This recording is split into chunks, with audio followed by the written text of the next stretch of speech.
What's up? Welcome to the Fantasy Football Garage. Tonight, we've got an extra special guest. It's Blizzy. You know him. You love him. He's here. We're drafting some PGA best ball, underdog, and we just jumped into an underdog open. Hey, there's a special promotion. If you go to your promos and you activate it, you draft 2 underdog opens tonight. You get a free puppy draft.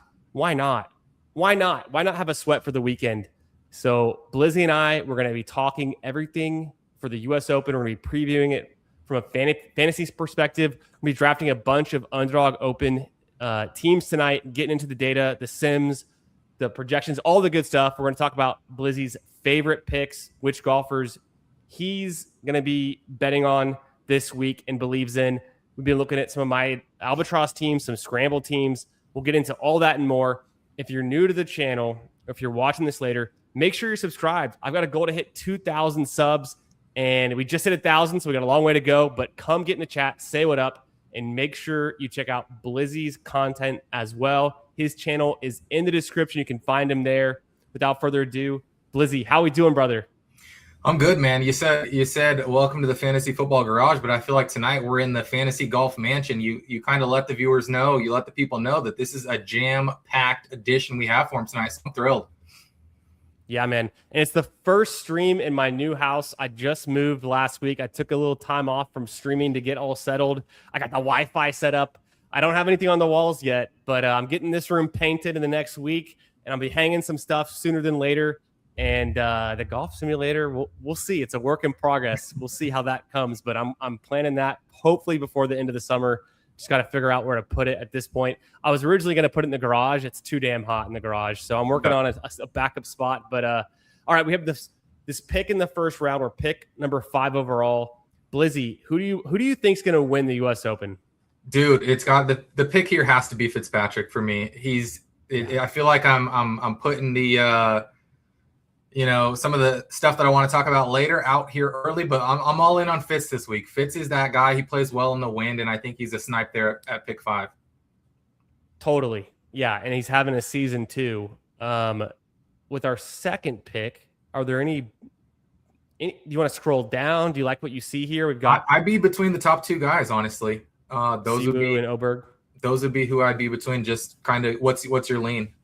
I'm a little bit of a lean to Siwoo. I know Oberg has the high ADP, but he's got the best PR team on the PGA Tour. Yes. Everyone loves him for fantasy.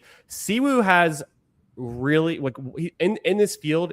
I think he has, from what I was seeing, he's got some of the best around the green play for strokes gained, and I think that's going to come in clutch with the windy conditions we're expecting, with the crowned greens. They're really hard to hit, so if you can work some magic around the greens, which I think Siwoo Kim has got in his bag, and he's been having a pretty nice season at that. So I like him as a second round pick. Oberg is great, but he's a little bit overdrafted for my liking in most formats. No, I think you hit the nail on the head. The greatest PR team going right now. He's a good golfer. I don't know that he's reached the kind of expectations that people set out for him out of Texas Tech. Right. And that's not to say he can't get there, but we're treating the guy like he is young Rory, and he's just like, anybody else right now. He has not reached peak superstardom, his ceiling or anything, and he gets a lot more credit in the media and in the general public than he probably deserves to this point. For sure. Blizzy, you've been putting out some content yourself this week. Tell the people what you got going on over at your channel and your latest video that you put out. Yeah, I've just been keeping up with Rick and the So You Think You Can Tell odds board. So that's the latest video that I have out, 5.0, actually edition 6, but we called one a bonus edition while we were just trying to, kind of wait and see what happened with that past episode. But yeah, check me out, Balling with Blizzy. Nice of you to put my channel in the description. Definitely appreciate that. And yeah, we're doing golf previews every week, and this is kind of a special treat because we're going to do the preview and the drafts all in one. We're going to get 2 perspectives is better than one. You've got a lot of data. I've got a lot of data. And so hopefully we're making the people some money this week. Hell yeah. Love to hear it. Yeah, I've been really enjoying the content you're putting out on your channel as well. Make sure you guys are subscribed over there. Balling with Blizzy. Check it out. Go watch his latest video.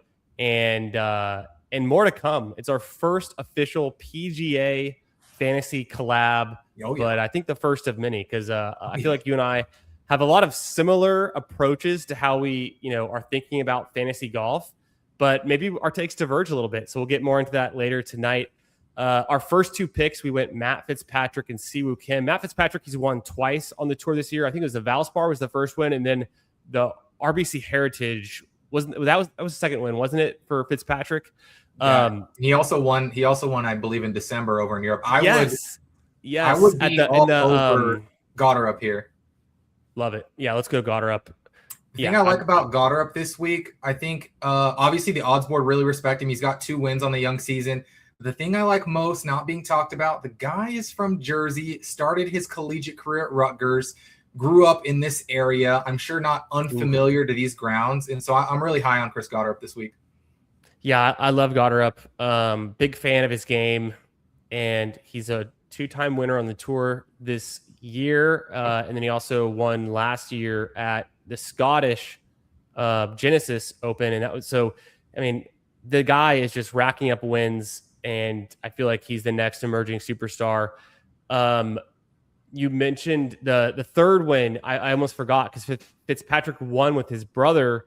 God, what was that event called? It's the Zurich Classic. Yeah, right after the RBC. So back-to-back wins, which is pretty funny. Okay, how do you feel about Hovland this week? Are you interested? Are you out? Do you prefer someone else? I would maybe try to talk you into Hatton, but I like Hovland a lot. It'd be between Hovland and Hatton for me. If you lean Hovland, let's go Hovland because his upside really is nuclear when his irons are hot. Yeah, I'd like to see Hovland get a major victory. I think between him and Goddard as guys who can ascend and get that next tier of kind of that career milestone, I think Goddard's doing it pretty quickly. Hovland's been a guy that for the last few years we were confident could do it. Siwoo Kim has been he's been on the tour for forever, it seems, and already with Siwoo Kim having won the Players, was it back in 2017? I think it was a long time ago at least. He's that caliber of golfer, so I think we've got a mix of a previous major championship champion with Fitzpatrick, and then some guys who could get their first, but have won in some of the tougher events already, which is, I think, a good mix. Yeah, we just kind of looking at my model, we have 3 of the top 14 right now, and so I like that. I mean, because everybody's kind of drafting a little bit differently in these. You and I seem like we're both high on Siwoo Kim. He rates out really well. The odds board really respect him this week, probably more respect than the average person would believe in a field like this, in a track that is going to be playing as tough as Shinnecock will be this week. So I'm happy with our start, even if it doesn't look like the most star power on paper. Right. And we're drafting from the right side of the board. One thing I've noticed, and I did a draft earlier today, the right side of the board kind of has more of the guys who are playing hot this season, the guys who are projecting well, but maybe not as proven as far as star-studded. It's like the left side of the board, and of course, because you get like the Schefflers, the Rahms, the Rory side, the left side of the board seems to be a little bit more of those guys with, I would say, stronger major tournament histories and stuff. And so that's one thing I've noticed. I don't know if the ADP doesn't matter so much in these formats when you're only drafting 36 players. And what is the field? Is it 80 players this week, or is it? I think it's more than that. I think it's 156. 156. Yeah, I'm way off. I was thinking 80. Maybe I'm thinking of after the cut, but yeah, it's a huge field. I mean, you can scroll down forever and never get to the bottom. There's so many guys that we're not going to be drafting. Who do we like here? This is tough for me. I might go Bobby Mack here just because of the build that we have, where we're kind of playing to, I think, a lineup where if the guys that we already have on the team succeed, I think that means stylistically that McIntyre should succeed. Not my favorite guy here, but the build we have, I think he sets up really well for. Yeah, Bobby Mack's, he's had an okay season, not the most exciting, but I think he's obviously a very talented young golfer. Doesn't hurt to mix him in. Do you have any faith in Sudarshan, or do you want to go somewhere else? I think Mav is a nice pick. I would say yes. I like Maverick and Neiman both more than Yellow Mirage, but I like Maverick. He's been very steady this season. That, and I feel like he's another guy that I don't know. If you asked me, does Mav ever win a major? I'd probably bet on the no, but it Yeah. doesn't mean he can't have a top 10 finish. Yeah. And I mean, I think we can say that pretty much, every other year, and then it happens. I mean, you just look no further than last year with JJ Spawn. Certainly nobody Exactly. thought he was going to win the US Open, and those conditions were so tough. I believe it was Burns and like Adam Scott who were in that final group on Sunday, and they just both Yeah. imploded. And here comes steady JJ Spawn. Hatton made a run for a while, and then he made a mistake in the bunker. I think it was on 17. And then JJ Spawn, of Right. course, with the all-time legendary like 60-foot putt when he needed the 2-putt. Iconic putt. I mean,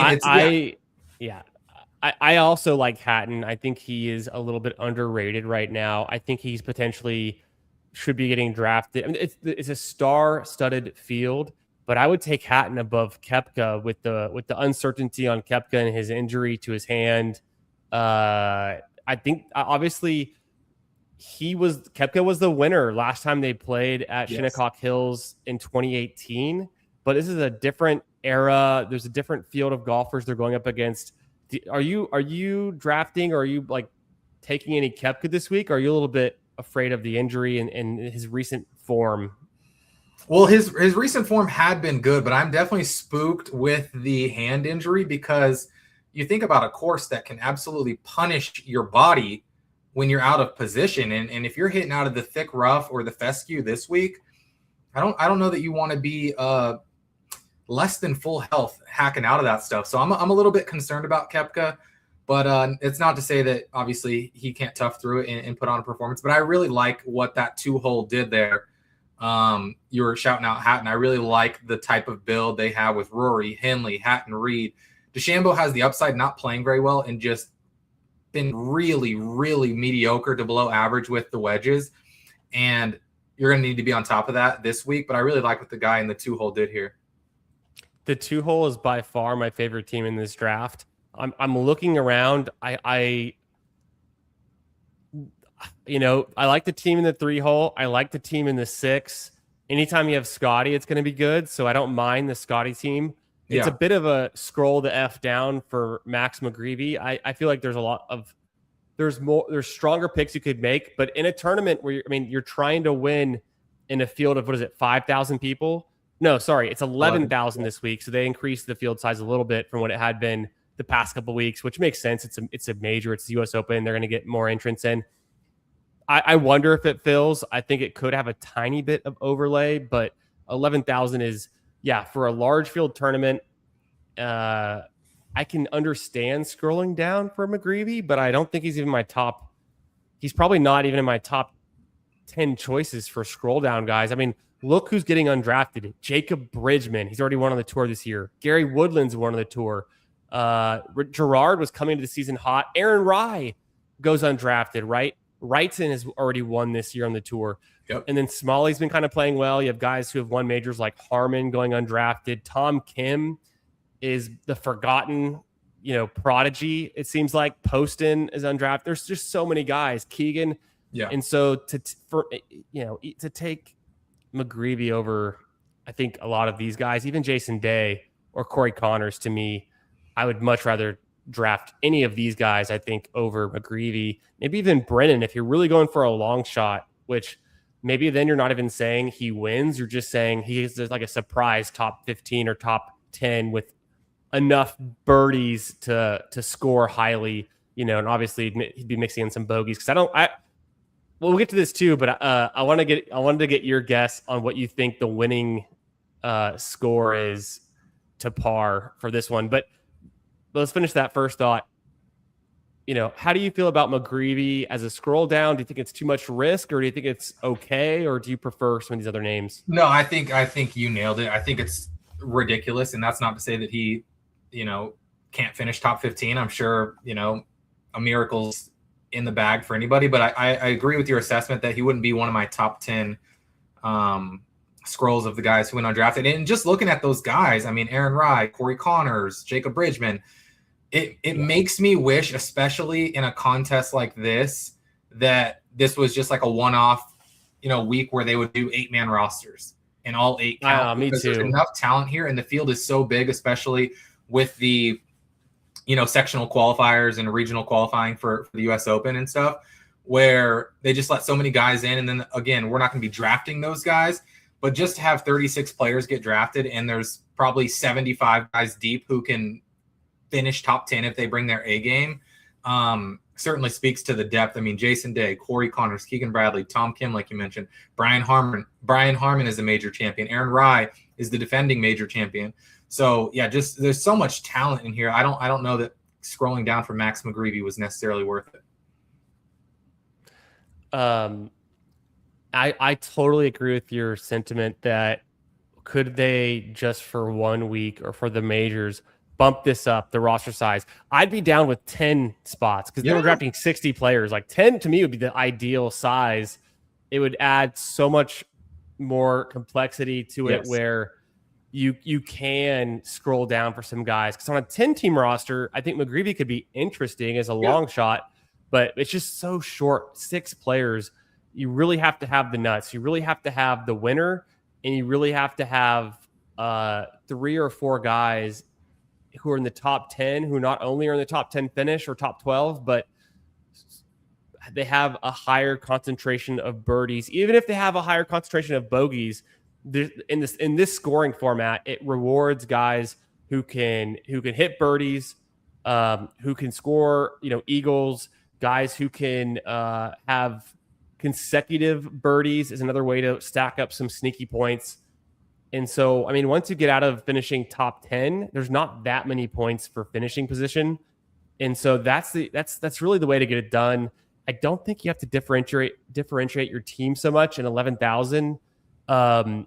You really just have to get the right combination. But there is some idea to scroll down because of the large field size.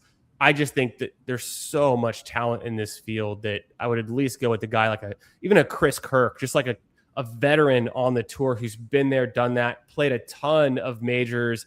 And some of these guys like Jason Day and actually Kirk, particularly, they play a little bit sharper in the majors. I know Kirk hasn't won one. Day's got a victory, but some of the guys play better in majors and some of the guys play worse in majors. And if you're going to be taking a long shot, at least go for a guy that steps up, like Ricky Fowler steps up in the majors. He goes undrafted. He'd be a name that I'd be interested in as kind of a deeper pick. Yeah, I assume Harris English goes undrafted. I mean, that guy every single time. Oh, he did get drafted. He did get drafted. Yeah. I was like, every single time it's like a tough major or just an event where it seems like 5, 6 under or worse is like in contention. I feel like that guy is always on the first page of the leaderboard. It's incredible, and he's just not the most consistent when you talk about like a birdie fest or a course that needs minus 20 or minus 25 to win.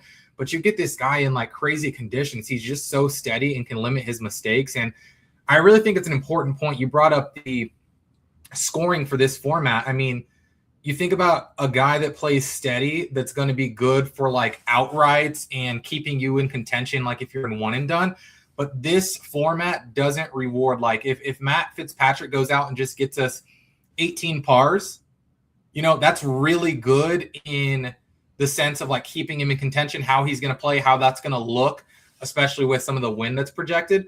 But I mean, with the scoring that you pulled up a second ago, I mean, if a guy has 5 birdies and 5 doubles, that's actually better than, I mean, that would put them +5, but that is better than an 18 par round of even for like a Matt Fitzpatrick.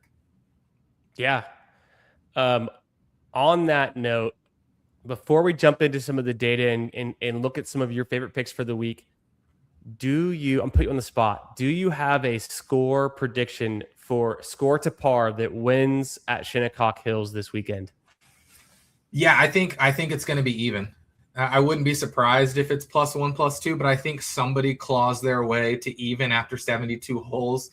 I'm sure some of the people watching have seen the stat that's been floated, but I mean, this course has been played by hundreds and hundreds of players, and the winning score has been 3 golfers have posted under par in the history. So to go out and say that of all the times it's been played, 3 people have cracked par and that suddenly we're going to get a -2 or -4, I think would be a little bit naive of us. So I think somebody finishes the weekend and wins and hoists the trophy at even, but I will not be surprised if it's, over par, because Shinnecock just plays that tough and the rough is that penal. I 100% agree. I think I'm just, for the sake of differing my pick, because even is essentially what I think it's going to be based on what I've seen from the weather, the potential for rain, the wind on Thursday, especially.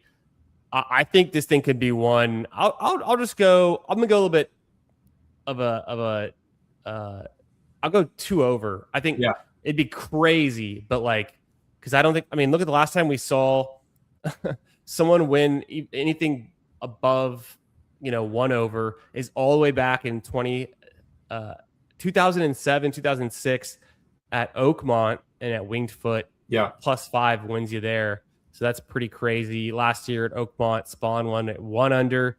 It's been consistently under par for almost a decade. But last time we played Shinnecock Hills, when Koepka won, it was 1 over. So I think, this is and part of, for either for weekly fantasy, it doesn't really matter what the finishing score is to par.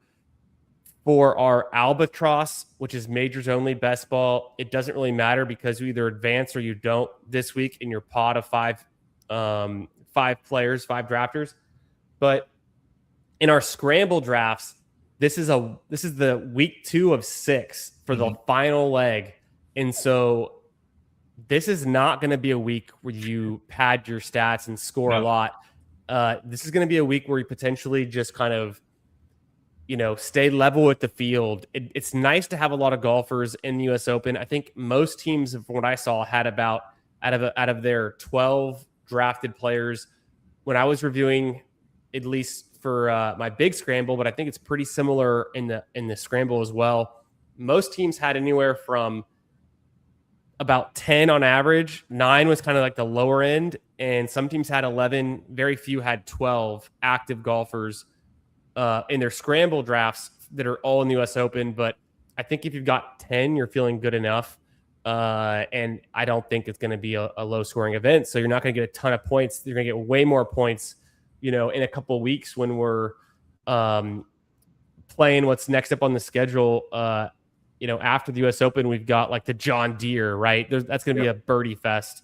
So it'll be interesting. But yeah, last question I have, Blizzy, on this draft. When you look, if you focus in on like the first, and we kind of talked to it, but if you focus in on like the first 4 rounds, maybe the kind of the beginning of the draft, which player here do you think is the most underpriced and should be a target for us going forward? First 4 rounds. I mean, I would say in this draft specifically, I don't think Hatton should be going outside like the top 18. He would be my pick from this.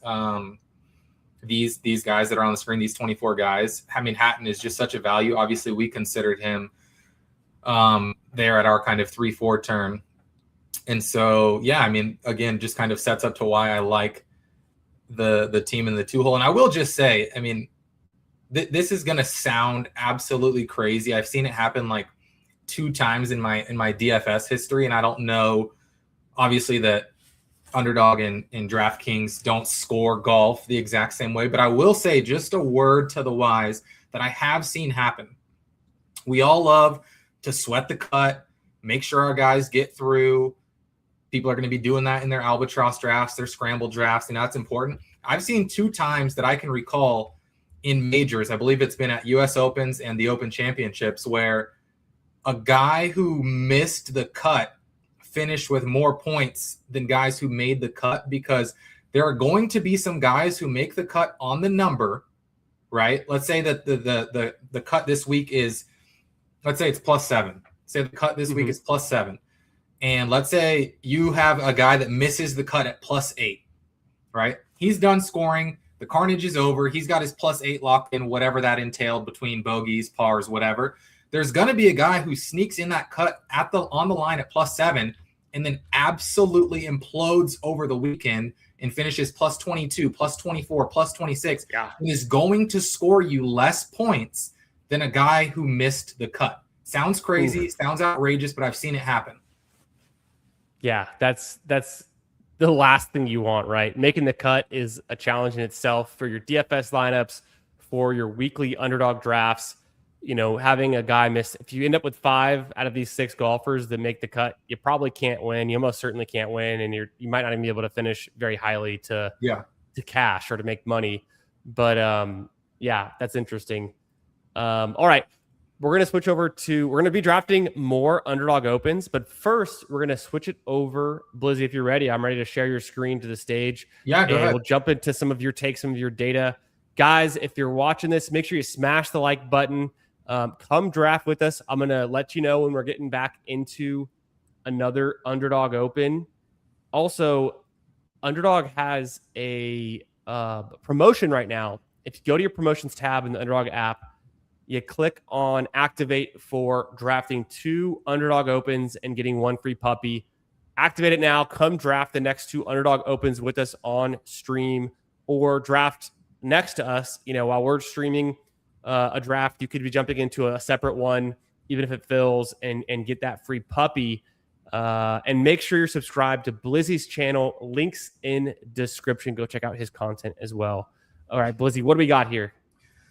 Yeah, so I usually do my model live, but in the interest of time and being efficient so we can get some more drafts in, I just kind of plugged in what I think is going to be important this week. So a number of factors that I don't usually consider and build into all my models, but because of kind of the uniqueness of this course and this event, obviously always weight strokes gained total for me. So that's kind of the first thing in. I've got 10% on that. I've got 5% on weighted strokes gained tee to green, because I think just keeping your ball in play is always so important, but especially here when the greens are going to be tricky. They're going to be fast, probably this weekend, slower on Thursday and Friday potentially. With it being a par 70 and just kind of having to just, scrape by and scrap through these par 4s. I've got the strokes gained par 4s weighted. Bogey avoidance is going to be absolutely critical this week. Driving distance, not something I generally factor in, but I wanted to see driving distance alongside categories like fairways gained. And so I put this in just at 5%. I wanted to see 5% on just the odds board to get the implied win percentage approach over the last 36. Always important. And then strokes gained hard courses, not something I generally put in. Strokes gained long courses, not something I put in. But again, if this is going to play long and hard, I wanted to kind of filter through some of the noise regarding like who plays well, at a long course, but it's not hard, or who plays, kind of good at signature events, but it's not going to be the test that this is this week. And then fairways gained, opportunities gained, greens gained, which is going to be just absolutely critical this week, even more so than opportunities gained. And so it kind of rated out where there's a couple surprising names, but most of the guys at the top are the names that you would expect. You can see their score, obviously. Scheffler at the top, a grade of 95, which is just absurd. Sometimes, when I do these models, even in signature events, he rates out at number 1, but it might be an 86 or an 88. So to see, like, as the course gets tougher, as I've accounted for more factors, I mean, a grade of 95 across this many different factors is pretty unusual. Normally, the more factors there are, it goes down, because guys tend to be dragged down by 1 or 2 skills. And so this is just a testament to how good this guy is, especially when we talk about long, hard, difficult courses. Matt Fitzpatrick rates out number 2. He's number 6 on the odds board, as I said, so that's good. Rory, usual suspect. Tommy, usual suspect. Colin Morikawa, usual suspect. JJ Spawn rates out really well, and he's all the way down at 23rd on the odds board. Henley, I mentioned I liked. He always tends to play well here because he keeps the ball in play. Siwoo Kim, good. Kurt Kitayama, a guy that has really had my attention this week. A guy that doesn't seem to play his best, kind of in that Harris English mold, where he doesn't necessarily play his best when it's just a birdie fest and a scoring fest, but you get him on a tough track. We remember he, has historically played well at Bay Hill, which is one of the regular, PGA Tour stops that's typically one of the hardest. Siwoo Kim up here, Victor Hovland up here. And so some surprising names. I said Aaron Rai should definitely be drafted. You pointed out Corey Connors. I mentioned Harris English. Joaquin Neiman was going undrafted in our draft. And so what's kind of your take on the guys that surprise you here and the guys that maybe are higher or lower than you would have anticipated? Yeah, no, this is awesome. I like this model. I like how you were emphasizing plays well on hard courses, things like signature events, because I think that is a good sample to draw from for the majors, where the sample for, you know, even the current active PGA Tour players, their sample size for the majority of them in majors is extremely small. It's the Yes. rare case you have a guy like Rory who's been playing in every major for the last 15 years plus 20 years or so, right? So that's like the exception. Most of these guys don't have a lot of course history at these major events. They don't have a lot of tournament history. And so drawing on the signature events, I think, is a great proxy. And one thing that I've also done and like to look at going into these majors, so I think that's really sharp. What two things stand out to me? The first one is a player that I think is lower than I would expect, and that's Jon Rahm. I think Jon Rahm being low is kind of surprising to me. So I'm interested to dig deeper into that and just kind of see potentially what is dragging him down in his scoring metrics. And then I'll give you who I think is I'm surprised at how high they are. But let's look into Jon Rahm. Like, what can you tell me about Jon Rahm this week? The interesting thing, and obviously you know this, but for the viewers who may not know this data gets to be really hard when you're factoring in live guys, because how it translates for hard courses, long courses, the strokes gain data is not 1-to-1. So he still rates out in the top 10. And if you just look through, I mean, he's as good as anybody. It's just the number. I mean, it says it's 100 rounds being measured, but again, the strokes gain data is, again, not apples to apples, but you look through here, right? He still rates out really well. There's nothing that is dragging him down. 6th in strokes gained total, 10th tee to green. I guess 34th in par 4 scoring is not the best in the world, but it's not the worst. I mean, you look at a guy like Scheffler, what he gains on par 4s is just kind of absurd. And then Rory just a shade 300ths of a strokes gained in front of him. But yeah, Jon Rahm, nothing that sticks out to me that's bad. Obviously, we've seen when he starts missing right, which he does a lot, this is holding him back a little bit just in terms of fairways gained. And one thing that people should know, Jon Rahm is so good, obviously one of the strongest guys in the world too. Most courses, and even this course, he'll be able to hack the ball out of. But the thing is once you're out of position, hacking the ball out of this stuff is not getting it to the green. You hack out of stuff at just kind of medium or short rough, these guys can still find their way to the green. One thing that I'll caution you about when you see guys like this, and especially a Rory, is that means you're going to need them to get up and down for par from the fairway, because once they're in that deep stuff, they're not advancing the ball, especially this week, to the green. And so, it's like, how much do you trust these guys from 95 yards, 105 yards, 80 yards to be able to get up and down? Because that is when pressure mounts, especially at a course where it's a par 70. And so I think, just be kind of cautious about this number right here, because it's not, again, this doesn't stop Rory on regular PGA stops to be 119th in fairways gained. But this week, as you know, with the rough and the fescue going to be as penal as anywhere these guys have ever played, Rory's not hacking out and still, landing his ball on the green like he is at, an RBC or a Farmers Insurance Open or, stuff like that, because they've grown the rough out intentionally. The fescue is penal. And you've heard the players say this week, the fairways are actually a little bit more generous here than they were in 2018 when this track hosted the event. But the thing that tells me is that if they're being more generous with the fairway and they still want the scores to be, right around even, they're not being more generous with the rough, right?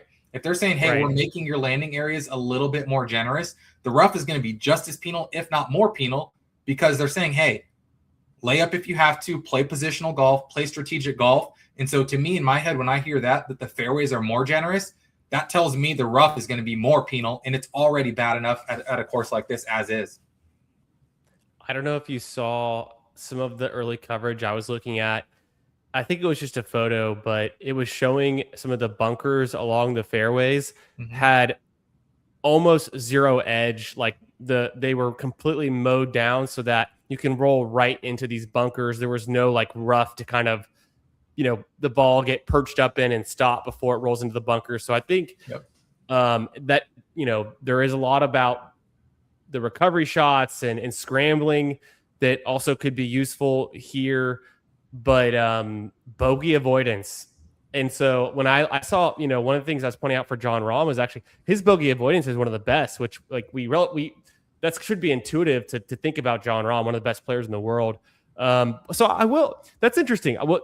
I think you're right. And something I almost overlooked, but when you mentioned it, yeah, he plays on the Live Tour. It's the data is different. It's a little bit of a different sample. So maybe we can asterisk John Rahm a little bit in here and maybe bump him up in our own personal rankings relative to the model output. I think is an interesting way to look at it. Yeah. One of the other takes there? I didn't even see him on this list, but one of the guys I was thinking about this morning, coincidentally, just on my drive into work, was Hideki Matsuyama. And the reason I was thinking about him is because he's a notoriously horrendous driver of the golf ball. He cannot keep the ball straight.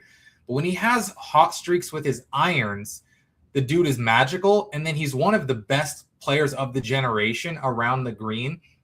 And so I was thinking that is good in terms of avoiding bogeys. But I just wonder, and maybe we can find him here, I wonder just how bad it is because he doesn't keep the ball in play. And so, like, even if you're, the greatest magician in the world, here he is here at 39th, even if you're the greatest magician in the world, how penal is it that you put yourself consistently in bad positions? I mean, so the distance has fallen off from his heyday. He's not even, one of the top 50, 75 drivers on tour in terms of distance. This is what I'm referring to, which I knew in my head before I even looked, that he's just a bad driver of the golf ball. Greens gained this year has not gone well, 81st. And so this is kind of the recipe I'm talking about. He's not hitting fairways. He's not hitting greens. He's still a magician around the greens, but I don't know that this is the place you pull the trigger on a guy who can't seem to hit the ball where he wants to hit it. Yeah, I think Hideki is, man, he's so good with his irons, and when he's locked in, he's a challenger, right? Yep. But I don't know. It seems like he is a name that we know and love that maybe is getting weighted too much into like what the actual expected outcome could be for him. Because I'm not really buying Hideki this week. No. I feel like he's a name that's too popular for, if you're doing DFS, I would assume it's probably he's a little bit overdrafted or overselected.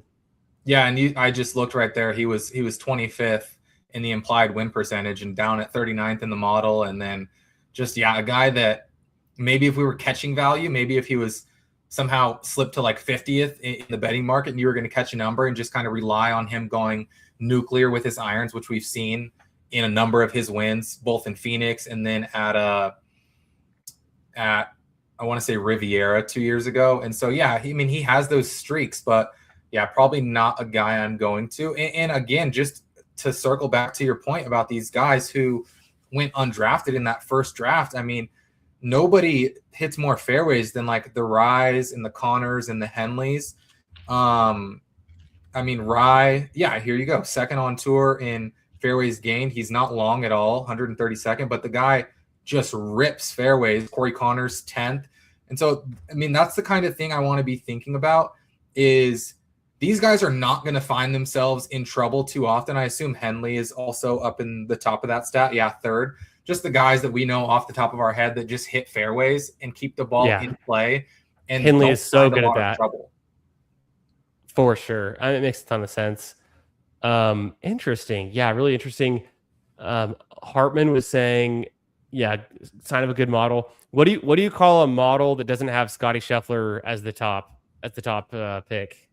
It's probably a piss poor model, but you call it wrong. You call it wrong. It's he's either not in the field or it's completely wrong, right? It's like Scotty is like, there's almost no way you can construct a model without Scotty up there. I'd have to think long and hard about how to make that happen. But it's just funny. Yeah, I think Very true. GM, what's up, Purple Yosh? Good to see you, brother. Thanks for being here. Also, shout out to my man Hartman. Good to see you, my man.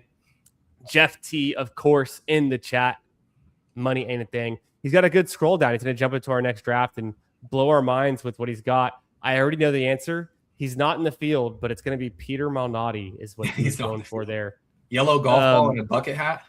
Yeah, no, it's just, that's his favorite golfer by far. Sweating my last remaining Albatross squad. Yeah. So I've got 3 Albatross left. I've got 1 big scramble. We might take a look at them later after we do some more drafts. Thanks for being here, everyone. Make sure you smash the like. We're jumping right back into another Underdog Open real soon. I'm about to jump into one. I'll queue it up. I'll let you know when we're doing it. We're going to spend a couple more minutes here talking through the custom model that Blizzy's put together. So I think if you could scroll to kind of the range of about 15 to 25. Yeah. There's 2 names. So Aaron Rye finishing in 24. I'm a little surprised he's that low. So I was interested to dig into maybe why. And then another name that I was surprised it was so high was Alex Fitzpatrick coming in at 21. And so I want to do a little bit of investigation on those 2 golfers. Why is Fitzpatrick showing up so high and why is Rye showing up a little lower than I would expect? But at the same time, if he wouldn't have won the PGA, I might not be saying that. It's just kind of, I'm thinking, it's, yeah. And I was surprised that Harris English was a little bit lower. Sure. I love English. My initial thought on Fitzpatrick is that, well, one, he's got only 56 measured rounds. And then, I only have 15, I think 10%, 5% each on long and hard.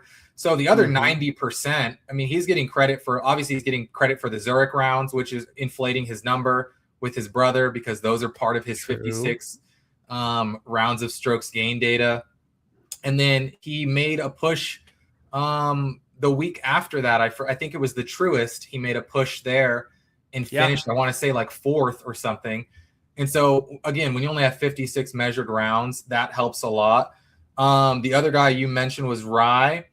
Obviously, driving distance holds him back. Bogey avoidance seems to not be something that he's played well in, but I would be interested to see what he has in terms of like the wow, okay, I guess those were just his 2 worst categories, and they're just dragging him down. I was almost expecting to see like on the long courses because he's a shorter hitter. Does he not play well? But he's 54th, but he's still gaining almost a half stroke per round, which is fine enough on a long course. And then the hard courses, he's at that's part of the reason he's losing big time on hard courses. And then Harris English, I wanted to kind of look into because he seems to be like the long, hard course, like master. The data doesn't necessarily support that. Maybe that's more narrative based and anecdotal based. Interesting. This 47th on long courses, but you can see here gaining, I mean, almost 1.7 strokes per round on hard courses, which is 9th in the field. So that kind of tracks with some of my feelings about him. Straka is very interesting. I heard Mayo and Feinberg talking about him and just how he has a number that they were liking. I think he was like maybe 110 this morning. He might have creeped up 44th in the implied win percentage, but a guy who it wouldn't surprise you at all to see him in contention on the weekend. Although this season, it's been kind of a thing where he's gotten himself into contention a handful of times, and then he has just had some horrendous Sundays of scoring. So not a guy that this year is proving to be kind of a contender on the weekend, but a guy that we've seen win signature events and then win tough tracks like the Honda Classic down there at a PGA National in Florida. Shane Lowry, a guy that maybe surprises me that he's a little bit lower. And just before we jump in another draft, I was curious to get your opinion. I know there's always a lot of talk about like wave stacking and kind of how to deal with the weather. Obviously, I saw this too. Someone tweeted this. I forget exactly where it came from, but I saw this and I was like, dang. Yeah, I mean, It's so intense. there's no like wave that you can take advantage of necessarily on Thursday. I mean, it's going to be gusty basically from 5 in the morning until the guys finish their rounds.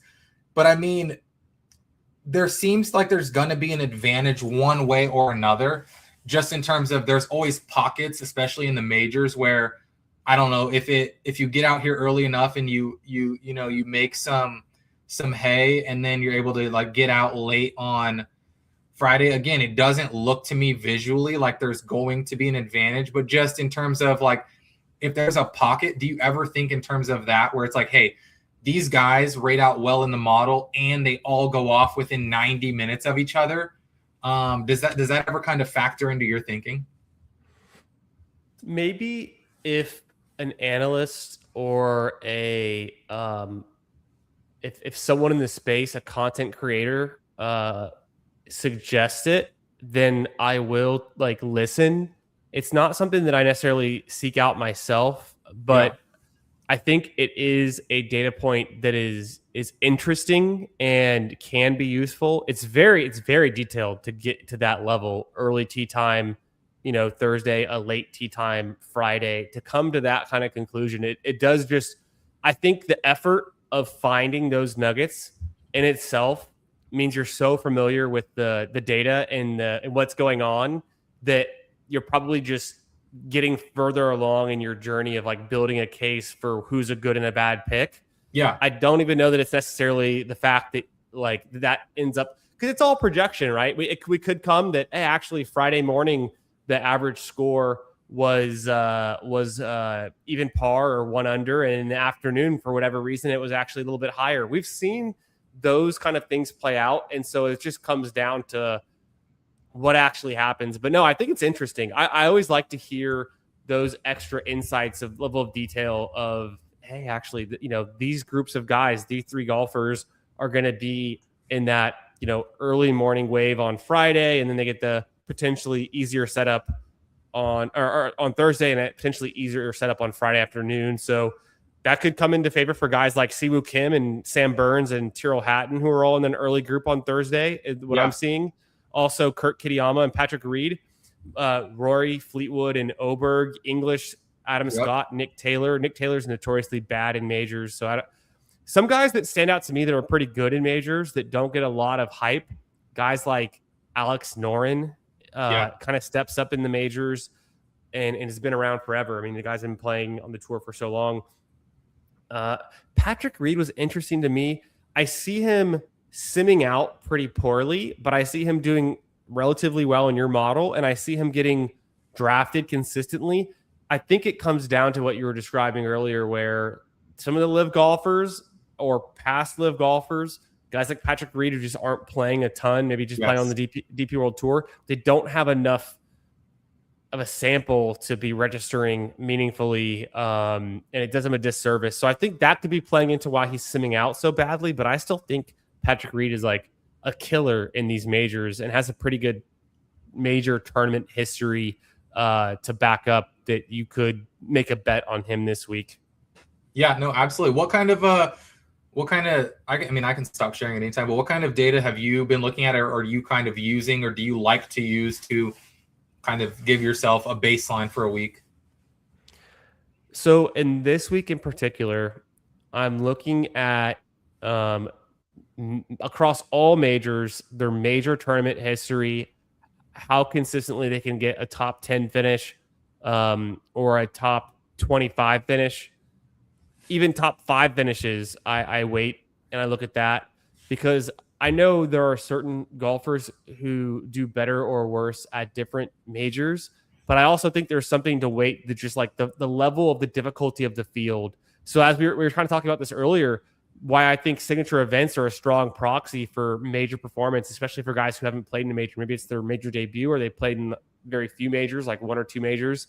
I think of guys maybe who played in, I think Chris Goddard's played in like 3 or 4 majors, like not that many. So for a guy like him, you just look at how he does in signature events and the fact that he's been winning consistently on tour. Those are things I look at. I look at the recent performance, but the U.S. Open can be surprising. Guys can come out and win this one. I think of all of the majors, the U.S. Open is the most up for grabs But we also see a lot of repeat winners for the U.S. Open for whatever reason. It's a tough course. So I think it might be a little bit of a bunched up scoring. I don't think someone's going to run away with it. I think we're going to be looking down to the last 3 or 4 holes on Sunday late in the afternoon to see who steps forward and can consistently score to par or maybe even go on a little birdie streak and take this thing and run with it. So the last thing I would look at, I think, is just running the sims. I look at Rick Rungood. I look at his tournament predictor. I look to see the simulation results. He does 10,000 sims across the field, and he looks at how often they make the cut, a top 10, 5 or percent chance to win. Yeah. Obviously, as soon as we tee off on Thursday, the odds to win start to change dramatically. But one thing I look at is I look at the odds to win every single week. We're 6 months into the season. So I was seeing Scotty Scheffler at 28, 29% odds to win before we ever teed off in 2026. Yeah. It's down to 11% right now is what the sims are saying for Scheffler. I think those are pretty realistic. And I think it's somewhat, if you look at the Vegas odds, those are more of the psychology of betting or the sport or what kind of the behavior of what we're doing as drafters in selection. So like you look at the Vegas odds, you might get plus 550, plus 450 that Scotty wins. That's like 1 in 5 or 1 in 6. That's like really, really aggressive. The sims are saying he's more like an 11% chance to win, which is essentially 1 out of 10, or 1 out of 9, right? So I think there's the perception, there's the reality. I try to select the best golfers and the best picks, but at another data point that comes to my mind when I look at the sims is the value you get. So like what are the odds? Like what's the public perception of the odds and what do the sims say? So you'll have a guy like, for instance, I'm just kind of seeing Justin Thomas pop a little bit where he might actually have a better chance to win this thing than what's implied by the betting odds. Even though he's a pretty big favorite name and everyone's very aware of Justin Thomas as a golfer. Yeah. But then I would scroll down and I would find a guy like, a real scroll down for me would be like someone like Corey Connors or getting to, let me find another name that I like that I would agree with. Do you need me to remove my screen? No, it's fine because I think we jump right into their draft. But yeah, long short of saying, and I can go on and rant forever. I try to look at a few different metrics, but I think performance and their history in the majors is kind of what I really anchor in on, especially in these tough fields, these tough events. It's the best golfers, who can rise to the top. It's rare when a guy like Spawn, who we don't really expect, comes through. It can happen. We saw Rye come through, but we always thought Rye was a pretty good golfer. I just wouldn't have necessarily thought, if you would have given me the odds, does Rye win a major or not in his career before this year, I probably would have said no. Oh, yeah. So it can still happen. Yeah, for sure. No, that's well said. And I would just say, going back to kind of not just the model, but the model and the wind, I mean, that just makes me like Fitzpatrick and to a lesser degree Hatton even more. I mean, Fitzpatrick is awesome when wind picks up. He has a really good track record, like I mentioned, around Bay Hill, which is one of the hardest regular PGA Tour stops. And he just seems to like, he has that kind of piercing ball flight, and it just doesn't seem to phase him. When other guys are kind of getting flustered, he's just kind of like man on a mission. Like, I do this, I grew up in this, whatever. And to a lesser degree, I think Hatton fits that bill, just without the same kind of cool, calm, collected mentality that we see from Fitzpatrick. Obviously, we know Hatton can get fiery, but same thing from him. I mean, when conditions pick up and get tough, and it's a tough test of golf, he really seems to just rise to the occasion. Again, like we said earlier, was right in the thick of it to beat JJ Spawn and win the U.S. Open last year, and then just kind of made a mess. I think it was on 16 or 17, not getting out of that bunker. And so it's just one of those things, but I like both of those guys. And I think there's a distinct kind of advantage, just that those guys grew up playing a different style of golf that required, different shot shapes and different ball flights into the wind. I always think back to some of the guys who are from across the pond, some of these links golfers, like they have some interesting courses that they've grown up playing or environments, and sometimes they can perform really strongly, not only at the Open at the end of the season, but in some of these tougher conditions. You think of places like Pebble Beach and some of these other really tough golf courses, which is pretty interesting. Yeah. So we jumped into an Underdog Open. We're waiting for one more. We were waiting on 5 when I joined in. Sorry, Jeff T got into the underflow, but jump in right now. Hop in. Make sure you activate your promo on Underdog. If you draft 2 Underdog Opens tonight, you get a free puppy. We've got our free puppy now because we've drafted 2 on stream already. I thought our first draft went really well. Let's see what we can get into with this second one here. Same slot, looks like. Yeah, in the 5 spot again, we're going up against Johnny Footballs, who's got the green badge.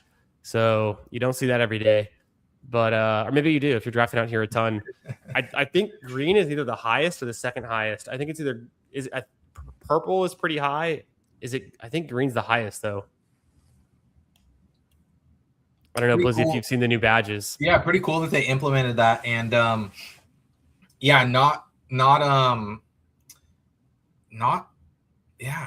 do we got? Couldn't be me. Couldn't be me. It's like 100,000 drafts or something. Yeah, we've got a different badge color for everybody in here. We got a red, a yellow, a black, a green, and a brown. Are you a brown? Yeah, it's called bronze. Yeah. Yeah. Which is, I think, fine. I was a red badge before, which I kind of wore as like a badge of honor, but then now bronze, I think is still a good badge to have. I got my red badge. I think it was. I can't remember. I know I got my black badge from a Poodle 2 back in 2023, where I got a top. I think I finished like 5th in the Poodle 2, and then I went instantly from no badge to black badge. I think that was the rules back then. And then my red badge, I think I got it when we were talking earlier before the stream about like our Albatross. You and I finished 8th and 9th in 2024 in the Albatross. I was 9th, yeah. Yeah, I'm pretty sure I finished 8th. I'm pretty sure I went to red badge as soon as I did that because it put me over. I swear it wasn't always just volume. It used to also be like a monetary value you could hit to get volume plus 1 win or of some caliber. Yeah. Okay. So we talked a little bit earlier. Who we like in here? We've got Shoffley, Cam, Young, Fleetwood. I like Xander. I think we just I think we just take him here and we just make a bet on him. And he has one of the best, for not having won a US Open, he has one of the best track records. I mean, people joke about like the yellow squares on their Wikipedia pages for like top 10s or whatever. Man, Xander can fill up a Wikipedia grid with yellow squares. I'm a big fan of Xander. We saw his breakout 2024. I think there's more to come. I don't know. I'm obviously a slow start in 2025 with the rib injury, and then this year hasn't gotten a win yet. But I wouldn't be surprised to see one, and he could be a guy we need this week. All right, we're back on the clock. I think we take Cam Young. Yeah. I talked a little bit earlier about Goddard being a New York guy. We know Cam Young is a New York guy, the son of a golf professional at Sleepy Hollow. The results have not looked good. Let's just be honest. The results have not looked good since his little hot run earlier on in the spring. But I mean, I think just the talent that he has, can be as good as anybody in the world. And we saw it for a little stretch there. He just needs to find that again. Yeah. So last draft, we started with Matt Fitzpatrick and Siwoo Kim. This time, Fitzpatrick goes at the 3. We get Shoffley to come back to us at 5. We take Cam Young at the 8th overall. This is a strong start, I think, from the right side of the board. Yeah. I liked our start last time. We'll see how we can land this one. Reed goes 13 here. I mean, Reed is, for whatever reason, he's just a guy that people are locked into, that he is a 100% drafted player. I could make a case for most of the top 20 or 18 picks should be 100% drafted. I think Reed, I've always liked Reed. He's got the green jacket. I think he's a strong golfer.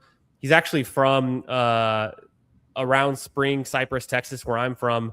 But so like, I just think he's a little bit overdrafted for the strength of this field, where I don't know that he has to be going as a top 15 pick every time. I don't think it's the worst pick, but like, I don't know. Maybe it's just the small sample size thing. Maybe he does have the caliber No, to hang around there. I'm totally with you, and I think he gets so much credit for his consistency at Augusta, which people also think of as a difficult track, but it's a much different track because guys consistently get to 12 to 14 under there. But I think he just has built up a lot of goodwill in terms of just how he plays that course. Yeah, man, this is hard. I mean, we can be unique if Bryson falls here. He goes. Dang. I would take Morikawa personally. I would too. I have a lot of faith in Morikawa. When before Scotty Scheffler won his first major, you could compare Morikawa and him. They're in their trajectories, and I think most people would believe that Morikawa was had the higher ceiling. Yeah. So things change quickly, and we're not in 2023 anymore or 2022. But I think Morikawa is still a ton of potential. Let's just see him put together. And Hatton goes. I was hoping that we could push Hatton around because I think it was actually a pretty close pick for us there. We're gonna be able to get one of JT or Rose. Is there another name that we should consider here? This is tough for me. Cantlay is the highest of those three for me. He goes 10th. Do you want to? Man, this is tough. I think I trust Rose more than JT at a hard course, honestly. Yeah, and I think Justin Rose is the guy where he needs a win now. I don't know how many more years he has left competing at this high of a level. Although I don't know if you've seen the guy's workout routine. It is intense. The guy he gets after it. He gets after it. He's maximizing his window right now and even extending his window. But Rosie is a guy that is just I don't think there's anyone who's that much more focused than him. He's probably one of the most focused guys on the tour right now. Yeah, absolutely. And he's been around so long. He is one of the rare guys that has played at this course twice, not just in 2018, but in whatever year it was before 2004, was it? Yeah, I think he was there. Yeah, he was there. He's one of the only guys that's played here twice. You see the kind of the landscape of this draft and how much these shift, to your point earlier, where Hovland goes, I think, at 15 here. We got him at 20 in the previous draft. You see the guy like Reed who went later, Hatton who went later. So yeah, just kind of you do enough of these, you jump in enough of these, you're going to get some really interesting combinations just based on who is drafting in the room with you. But yeah, you guys can see this is a totally different kind of texture of a draft room than the one we did at the top of the stream. Yeah, it's kind of falling differently in the second half. We'll come back around. Let's lean on your model. Who are some of the names that we saw that popped? Kitayama's the top that's remaining. Yep. He's 12th just because he rates out kind of strong across the board and tends to play hard and long courses really well. And then after that, I don't know. It's got to be Rye or English, right? Yeah, it's Rye. Yep, it is Rye. It's Rye, Fitzpatrick. I guess Neiman is ahead of Rye. Did Neiman go? Neiman's there. But again, you're just kind of taking it with a grain because he plays on live and doesn't have the full measured rounds. But Neiman is 20th. Kitayama was 12th. Rye 24th. Fitzpatrick 21. Connors 25. So I guess for us it would be Neiman here. Neiman or Rye. I mean, if you like Rye better, I'm totally on board with him. I like his game, and he's going to hit more fairways than Neiman, but it's up to you in terms of ceiling. I think I'm going to go Neiman this time, but it's just, I mean, let's see. I took English. I threw English in there. I like English so much. I just think he's so good and underrated. So I threw him in there, but I was trying to let the algorithm decide a little bit whether I was going to take Neiman or English. I know Neiman's ceiling is so high, but it's easy to hate the live guys. In English, again, we've talked about him. I mean, if there's a guy that is not even being mentioned or not in like the top 40 of the betting board, who, again, I just have a vision of him being on the first page of the leaderboard, just hanging around at 3 over, late into Saturday, early on Sunday, and just keeps himself in it because he just grinds out pars and is smart and just plays strategic golf. I mean, I feel like Harris English is as good as anybody who was left on the board here. And I think to a lesser degree, kind of while I'm talking in that kind of methodology, I think Jason Day also fits that to a degree. Just kind of a wily veteran. It's not going to surprise anybody if he's just hanging around at +3 into the weekend, limiting his mistakes, has played this course before, and just knows how to limit mistakes and be strategic. I mean, I think Jason Day fits that Harris English kind of methodology. Totally. A guy that plays better when the competition is tough. That's Jason Day in my mind for sure. And I think I've seen some stats around, I think it was his approach play is better in majors than it is non-majors, which is kind of a funny split. But I for a guy who's played, majors for Jason Day's probably played in them, 15 years. So there's something there. Yeah. We wrap this one up. We go Morikawa, Rose. After we started with, of course, Xander, Cam Young, Morikawa, Rose, Kitayama, and then Harris English. We had a few names there we liked. Neiman goes undrafted, so I think we do mix him in next draft, whether it's in the 5th round or the 6th. I think he can go. Yeah. We also talked about potentially liking guys like Aaron Rye. I want to throw out a name for you, and I want to see where he lands in your model and see if you have any, gut feeling on a guy like Jackson Suber that Jeff T was shouting out as one of his favored scroll down picks this week. Suber, what did he shoot on? What did he shoot on Sunday at the RBC? At the Canadian Open? Yeah. I don't remember, but he finished T4 is what I was just looking up. I can find out real quick what he shot on the last round. If you can tell me his shot round, a 70. He shot a 70. Yeah, let me see where he is for me, and then also just with a grain of salt checking like how many rounds he was in first. He was in first after he was in second for round 2 after round 2. He was in first after round 3. He had a 1-shot lead on Bud Cauley, and then he just kind of shot a 70, and Bud Cauley shot a 65. Yeah, where's Suber? So Suber's all the way down at 88 for me. Okay. Just running through it quickly, he only does have 71 rounds. So again, doesn't have the full complement of things in here, but he's got 93rd strokes gained total, 86 tee to green, 104th on par 4, 74th bogey avoidance. Driving distance is helping him a little bit, 309 yards. Approach over the last 36 is really good, especially for a field this strong. He's in 23rd. And then fairways gained 99th, not good. Opportunities gained 82nd.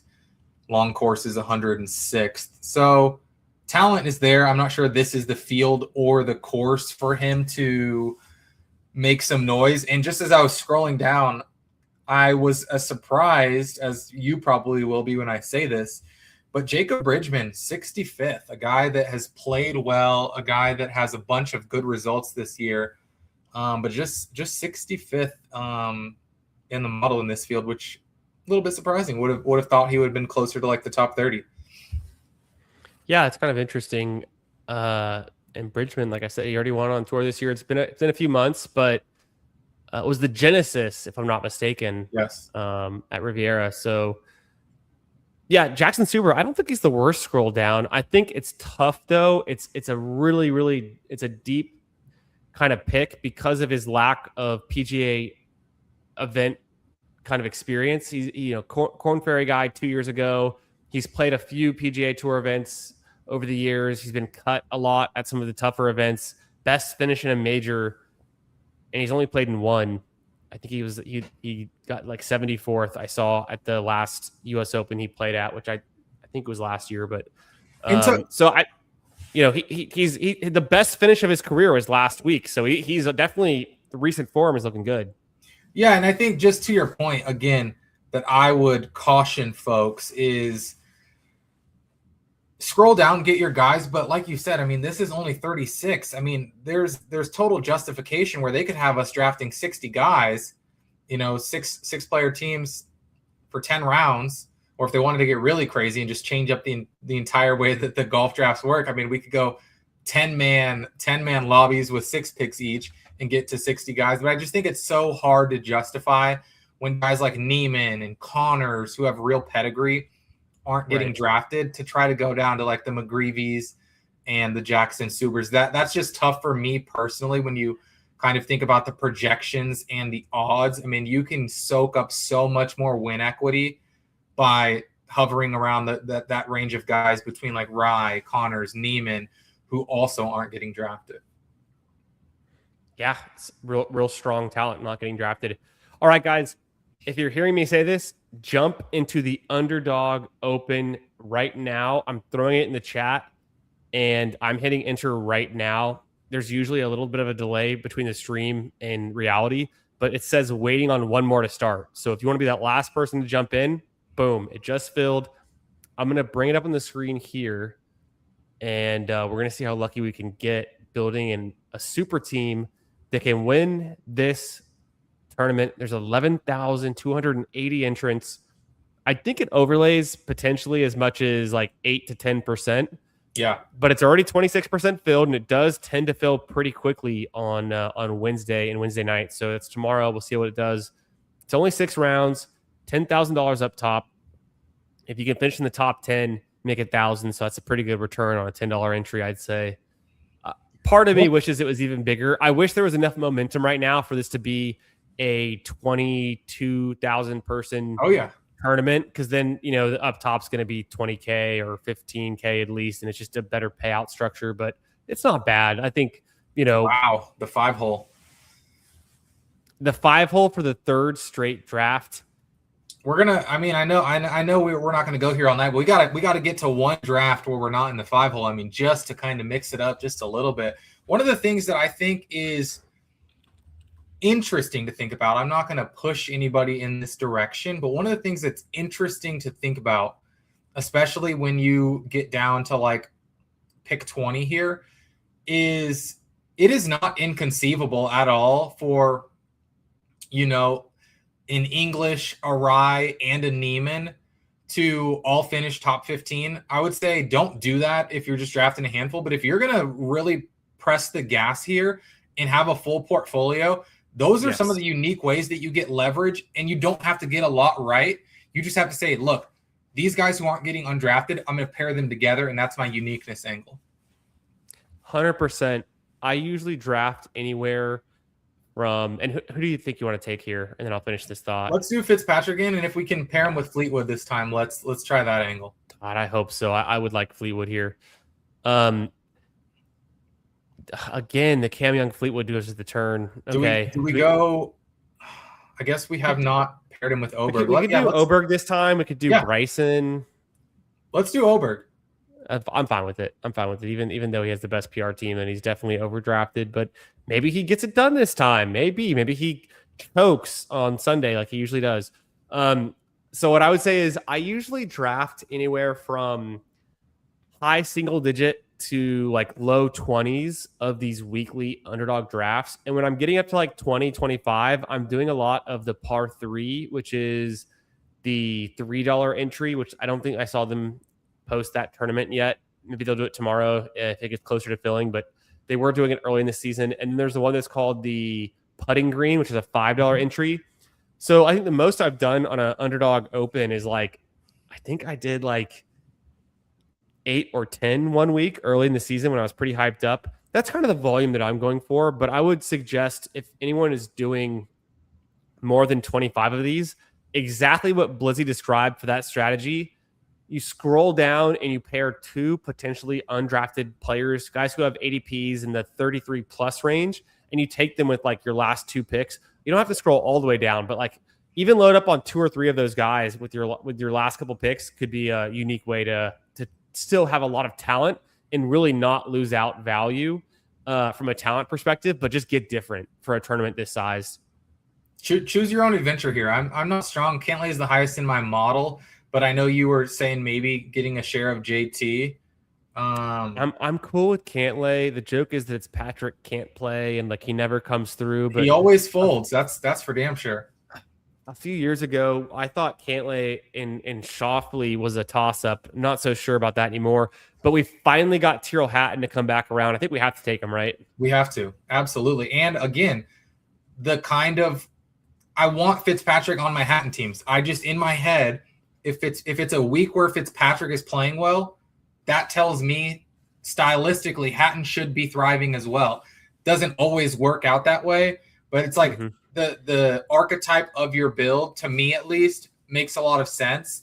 Like if Fleetwood and Henley are playing well, I don't think I want like a Bryson on that team. You know, just the kind of texture of the team, where I think the guy in the 4-hole is doing it in the opposite way. I think he's doing exactly what I would be doing.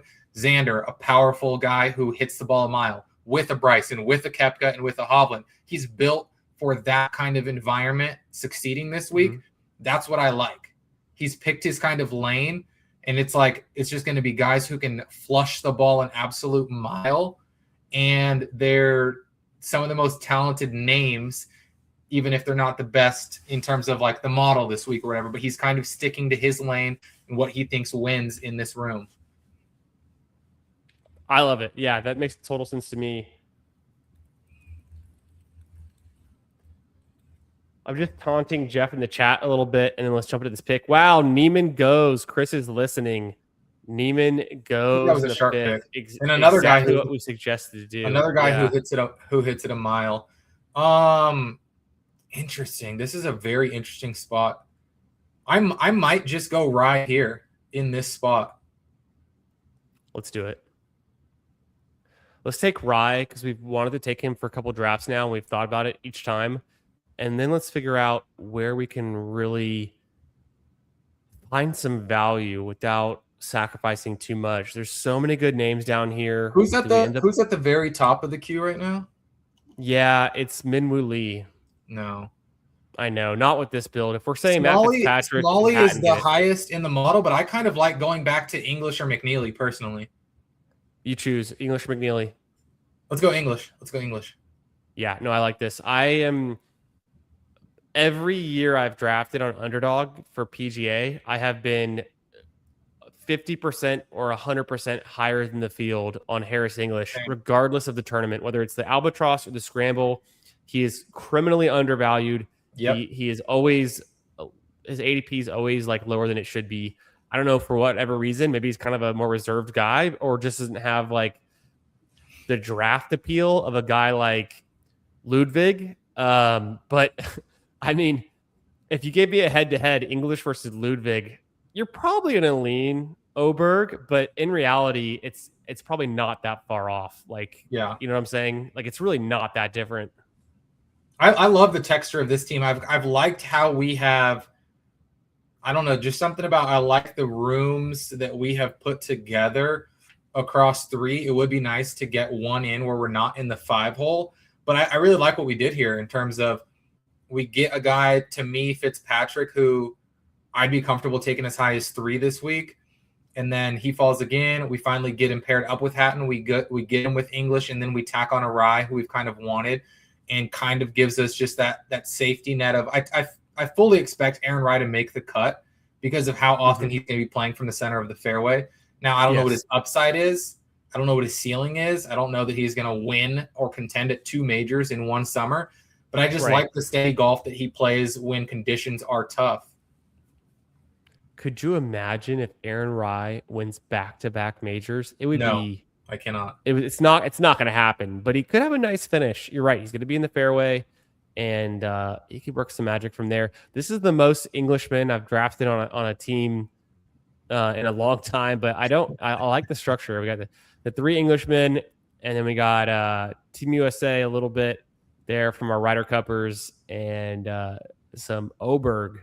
So is Oberg, is he going to play in the President's Cup as an international player? Is that what he's doing? I believe so. Interesting. Well, no. Okay, interesting. No. I don't think he can, right? Because he's on Team Europe for the Ryder Cup. Yeah, he can. Oh, Okay. Yeah. Okay. But he's definitely on Team Europe. Yeah, so like that, the I guess President's that's Cup what I team. meant. No, yeah, okay, yeah. Okay, that makes sense. I was just crossing wires there. For some reason I thought Sweden was not European, but then thinking back, like he's kind of a ringer for them. That's where he kind of got some of his hype, was his early appearances on the Ryder Cup. That was the whole thing. Is everybody was? I think he was the first player in history to play on a Ryder Cup before he played in a major, and that got so much play and so much run, Yeah. in the media. But yeah, the President's Cup team is interesting because I feel like in a lot of ways it's like the Asia Canada team. It's like Asians and Canadians. Not that there's not other guys who sneak on that team, but like in my head, it's like Matsuyama is always on that team. You figure like Corey Connors is going to be on that team again. Nick Taylor, I believe, was on it last time. Probably Siwoo Kim will be on it. Siwoo Kim will be on it. It's like the best Asians and Canadians. Mm-hmm. Obviously, like I'm obviously like what Adam Scott and Jason Day have been on that team. Yeah. I guess they don't get grouped into the Europeans, do they? They're out of the Ryder Cup in that way. That's always interesting, that angle. The Australians, they kind of, I don't know. I guess in my head, I think more of like along the lines of guys who are competing in majors, and then when it comes down to these head to heads, it's like you kind of expect to see there. But no, there's some interesting names we'll get. So I like this team. It's a nice thesis we have going. It's a fun team. We drafted our third Underdog Open. We got Jeff T in the one spot. He goes Scheffler, Goddard, and the white Nike hats. Like there's just something to that where it's like becoming iconic. Where it's just like, if you got a white Nike hat on, you're probably going to be winning on Sunday in the tournament. Patrick Reed, Justin Rose, nice. He takes Cam Smith. The problem with Cam Smith is it's really hard to play golf on the weekends when you own a $4 million fishing boat and you enjoy fishing on the weekends. And so it's really hard to work on the weekends when that's prime fishing time. So I don't know if Cam Smith, he's done okay so far this year. I'm banking pretty hard on Cam Smith, and I think he's on one, if not two, of my remaining three Albatross teams. So I'm kind of banking on Cam Smith this week to show up for me. And then Christopher Wright, I think, is a nice pick. Yeah. He's a guy who had some hype coming into the season and then has fulfilled it. Wasn't it the Truist that he won? Was that the tournament that I'm thinking of? I don't think it was the Truist. What was it? Oh, man, it's driving me nuts. I as soon as I said that, I was like, I don't think that's right. But what was it that right? Was it the It was the Truist. Yeah. Oh, it was. Okay. Okay. Yeah. Quail Hollow. Nice. I don't know. For some reason, I was like, was it one of the Texas ones? But yeah, that's right. Good call. Good call by you. Good memory. I think I just like Quail Hollow, and that's before my life started getting really, really hectic early May. I obviously watched Aaron Rai went at the PGA, but the last couple Texas events, usually I go to the Charles Schwab. My brother lives in Fort Worth, and I think nice. Colonial Country Club is like, it's immaculate. Like it is such a nice event, and it's really fun to go there. So I try to usually go, but the timing just didn't work out for me this year with the big move and everything, and just prepping for that. So I'll have to try to go next year, but it's on my to-do list to go back to Colonial. And then TPC Craig Ranch in McKinney is not too far either. It'd be tough to do back-to-back weekends being out of town, but that's an event I think it'd be fun to go to. But anyways, so we'll see what the next event I attend. I've got a list of ones. Of course, it'd be incredible to go to Augusta National or really any major, but yeah, the place is so hard to get into unless you have like a media pass. It's the odds are not in your favor. No, certainly not in your favor at all. Yeah, it's tough being out here in Colorado because there's not any regular PGA Tour stops. When they did come out the end of the 2024 season for the FedEx Cup in Castle Pines, I did go to that. Ooh, nice. Just an unbelievable walk though, because it's in the mountains. The altitude too, right? I mean, it was tough. I mean, there was a good 3 days before my legs were back and like felt normal, but just, I mean, every hole it's like up, down, up. I mean, you're getting not only the steps, but just like the incline of up and down with all those steps. I think it was 29,000 steps I took that day. I walked the course. I basically walked 27 holes. I walked like 9 holes, and then I went back to first tee box and then walked the full 18 with Scheffler. And nice. That's the way to do it. That's the best way to do it. Is exactly what you said. You gotta walk a lot of holes and to watch a lot of golf. It's fun to sometimes sit on a hole, but no, I like following groups too. Especially what day were you there on? I think I was there on a Saturday, I believe. Okay, yeah, no, it's fun, yeah. Because and it was a no cut, obviously, because it was the final 50, I think, for the BMW Championship that year. But right, it's just the top, it's top 50 at that point. Yeah. So I mean, it wasn't like I guess in my head, if I went to a regular major or a regular PGA Tour stop, I would definitely want to go on a Friday because I don't want to be at risk of missing somebody who I care to watch. Friday and Sunday are my 2 favorite days to go. Yeah, exactly. But once it was a playoff event, I didn't really have to factor that in. So I just went on Saturday, which was nice. Do you want to try to get in one more, not from the 5-hole? Let's do it. What are the odds that we've drafted everyone from the 5-hole? I'm joining from my phone right now. I'm hitting enter. I'm going to pause. I'm hitting enter. If you're hearing this now, you can join in. I'm going to type it into the chat. Join UD Open now. I'm joining now. We kind of sprung it on you at the last second, but we're jumping in. We're waiting on 2 more. So if you do want to jump in here, if you're in the current room, you're in the right one. We're waiting on 1 more. We're going to draft 1 more Underdog Open. Let's see if we can get lucky and not be in the 5 spot. But knowing us, I think we will be in the 5 spot. If we get the 101, it would feel good. There we go. Middle of the board. Middle of the board's good. I mean, anytime you don't have skin in the game with Scotty Scheffler, it's like, do you really have do you have the best odds to win this 11,000 person tournament if you don't have a single Scotty Scheffler team? Like, damn. But I see some familiar names in this one. Of course, Chris is back. Hey, Lou Dog. We got Lou Dog in the 6. Shout out to Lou.